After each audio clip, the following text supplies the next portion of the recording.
Pernah dengar soal kematian miliarder Jeffrey Epstein? Nah, ini tuh salah satu misteri modern yang paling bikin penasaran. Sampai sekarang, kasusnya masih menyisakan banyak sekali tanda tanya yang belum ada jawabannya. Yuk, kita coba bongkar bareng-bareng. Dan inilah pertanyaan utamanya. Pertanyaan yang bikin heboh seluruh dunia. Sebenarnya, apa sih yang terjadi di balik jeruji besi malam itu?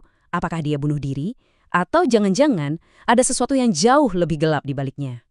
Oke, sebelum kita terjun lebih dalam ke misteri kematiannya, penting banget buat kita kenal dulu.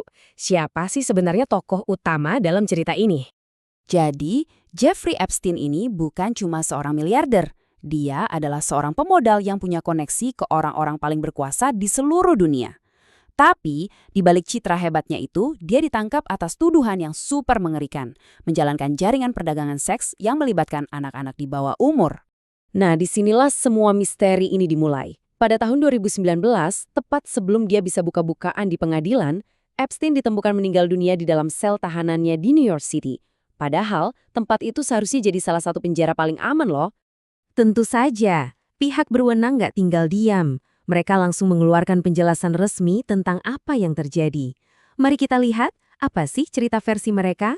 Secara resmi, kematiannya dinyatakan murni bunuh diri. Terdengar simpel kan? Kasus dianggap selesai. Tapi, apa iya sesederhana itu? Nyatanya banyak banget orang yang nggak percaya sama cerita itu. Kenapa? Karena kalau kita lihat lebih detail, ada terlalu banyak kejanggalan yang rasanya kok nggak masuk akal sama sekali. Oke, sekarang kita masuk ke inti permasalahannya. Yuk, kita bedah satu persatu fakta-fakta ganjil yang bikin versi resmi tadi jadi susah banget untuk dipercaya.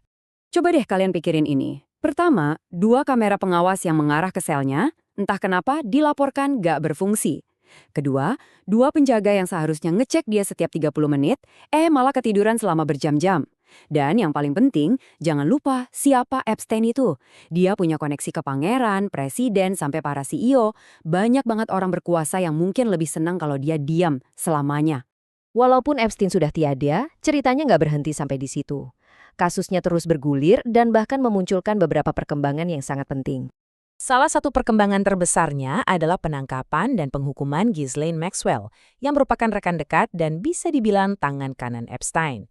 Ini jadi bukti kalau jaringan mereka itu nyata dan setidaknya ada sedikit keadilan yang bisa dirasakan oleh para korban. Tapi nih, khusus untuk kematian Epstein sendiri, FBI mengeluarkan pernyataan yang sangat tegas.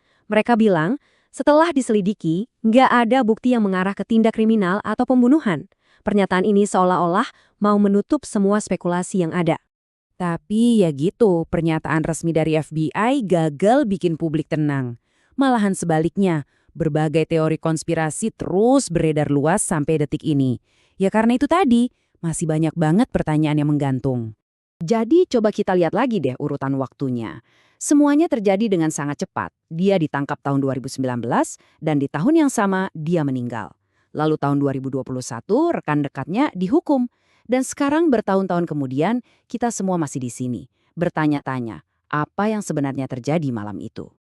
Nah, setelah kita melihat semua fakta yang ada, mulai dari versi resmi sampai ke semua kejanggalannya, sekarang giliran kalian untuk menimbang-nimbang sendiri.